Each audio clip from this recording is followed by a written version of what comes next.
అయోధ్యలో ఈ నెల 22న జరిగే రామమందిర ప్రారంభోత్సవ కార్యక్రమం వల్ల దేశవ్యాప్తంగా 1,00,000 కోట్ల రూపాయల వ్యాపారం జరిగే అవకాశం ఉందని వ్యాపార సంఘాలు అంచనా వేస్తున్నాయి. వివిధ రాష్ట్రాల్లో ఉన్న వ్యాపార సంఘాల నుంచి వచ్చిన ఫీడ్బ్యాక్ ఆధారంగా the confederation of all India traders అంచనాను వెలువరించింది.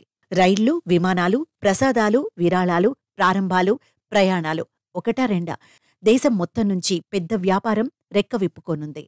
రామమందిర ప్రారంభోత్సవ కార్యక్రమం వల్ల ఆధ్యాత్మికంగా ఆహ్లాదకర వాతావరణం నెలకొనడమే కాకుండా ఆర్థిక కార్యకలాపాలు పెరుగుతాయని కాయిట్ పేర్కొంది. ప్రజల విశ్వాసం, నమ్మకాలు సరికొత్త వ్యాపార సృష్టికి దోహదం చేస్తాయని సమాఖ్య జాతీయ ప్రధాన కార్యదర్శి ప్రవీణ్ ఖండేల్వాల్ పేర్కొన్నారు. ఈ కార్యక్రమం కారణంగా శ్రీరాముని జెండాలు, బ్యానర్లు, టోపీలు, టీషర్ట్లు, రామమందిరం చిత్రంతో కూడిన కుర్తాలకు ఎనలేని డిమాండ్ ఏర్పడిందని చెప్పారు. రామమందిర ఆకృతులకు డిమాండ్ ఏర్పడిందని, సుమారు 5 కోట్ల ఆకృతులు అమ్ముడయ్యే అవకాశం ఉందని అంచనా వేశారు.